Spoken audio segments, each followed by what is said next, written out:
একবার সিরাতে যাবেন, একবার পুলসিরাতের দিকে, একবার হাউজে কাউসারের দিকে পাগলের মতো দৌড়াতে থাকবেন। তার কোনো গুনাহগার উম্মত যাতে জাহান্নামে ঢুকে না যায়। সেদিন কেউ সুপারিশ করতে পারবে না বিশ্বনবী ছাড়া। কিয়ামতের ময়দানে ওই বিভীষিকাময় সময়ে মুসিবতের কালে মানুষগুলো পাগল হয়ে বিশ্বনবীকে খুঁজতে আরম্ভ করবে। সবাই মিলে বিশ্বনবীর কাছে যেয়ে বলবে, ইয়া রাহমাতাল লিল আলামিন, ইয়া খাতামান নবীন, রাহমাতাল লিল আলামিন। দেখেন আমাদের কি অবস্থা, কি কঠিন বিপদে আমরা আছি, দাঁড়াতে পারি না, সূর্যের আলোতে ঘেমে হয়রান। আজকে কেউ সুপারিশ করতে পারবে না। সব নবীরা অপারগতা স্বীকার করেছে, তারা বলেছে আপনি ছাড়া কেউ নাকি আল্লাহর সামনে দাঁড়াতে পারবেন না, আপনি একটু সুপারিশ করেন। বিশ্বনবী বলবেন, আসো আসো, আজকের দিনে আমি ছাড়া আল্লাহর সামনে কেউ দাঁড়াতে পারবে না। বিশ্বনবী মাকামে মাহমুদে যে আল্লাহু আকবার বলে সিজদায় লুটিয়ে পড়বেন, আল্লাহ রাব্বুল আলামিন বিশ্বনবীকে এমন কিছু চমৎকার শব্দ শিখাবেন, ওই শব্দগুলো দিয়ে আল্লাহর প্রশংসা করে বিশ্বনবী কাঁদতে আরম্ভ করবেন। বিশ্বনবী এমন ভাবে অজর দ্বারায় সিজদায় লুটিয়ে পড়ে কাঁদবেন, রব্বুল আলামিনের রহমতের দরিয়ায় জোশ লেগে যাবে। রব্বুল আলামিন এই দৃশ্য থেকে সহ্য করতে পারবেন না। রব্বুল আলামিন বলবেন, ইয়া মুহাম্মদ ইরফা রাসাক, ও নবী আপনি মাথা তোলেন, মাথা তোলেন, আপনার কান্না আমি সহ্য করতে পারি না। নবী আপনি মাথা তোলেন, সাল তুতা, আজকে আপনি যা চাবেন তাই দেব। নবী আপনি সিজদা থেকে মাথা তুলেন, সাল তুতা, যা চাবেন তাই দেব।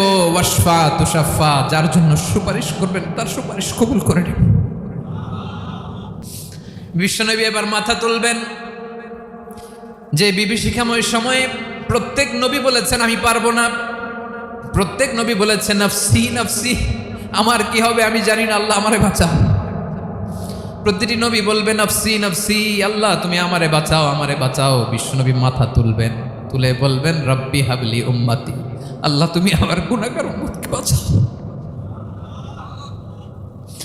এই দুনিয়ার বুকে রব্বুল আলামিন সব নবীকে একটা করে দাওয়া মুস্তাজাবা দিয়েছেন, মানে যে দোয়া করলে কবুল হয়ে যায় সাথে সাথেই।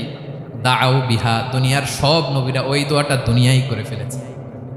সব নবীকে আল্লাহ একটা করে দোয়া দিয়েছেন, নবী দোয়া করলেই কবুল। সব নবীরা ওই দোয়া করে ফেলেছে দুনিয়াতে। বিশ্বনবী বলেন আমি করি নাই। ওয়া ইন্নী আখতাবিউ দাওয়াতি শাফাআতান লি উম্মতি ইয়াউমাল কিয়ামাহ, আমার ওই স্পেশাল দোয়াটা আমি দুনিয়ার বুকে কঠিন বিপদে পড়েও কোনোদিন করি নাই। আমি আমার স্পেশাল দোয়াটা কিয়ামতের দিন আমার গুনাহগার উম্মতকে সুপারিশের জন্য রেখে দিয়েছি। আল্লাহ বলবেন নবী ইরফা রাসাক, মাথা তোলেন, আর কাটবেন না।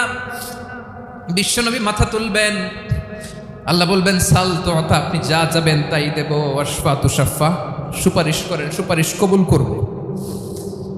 বিশ্বনবী বলবেন আল্লাহ ওই স্পেশাল দোয়াটা দুনিয়াতে করি নাই, আজকে আমি তোমার দরবারে দাঁড়িয়ে কিয়ামতের দিন ওই দোয়াটা করছি। আল্লাহ আমার যে উম্মতের হৃদয়ে যাররা পরিমাণ ঈমান আছে, আমার একটা উম্মতকেও তুমি জাহান্নামে ঢোকাতে পারবা না। বিশ্বনবী পাগলের মতো একবার হাউজে কাউসারে যাবেন, একবার সিরাতে যাবেন, একবার পুলসিরাতের দিকে, একবার হাউজে কাউসারের দিকে পাগলের মতো দৌড়াতে থাকবেন। তার কোনো গুনাহগার উম্মত যাতে জাহান্নামে ঢুকে না যায়।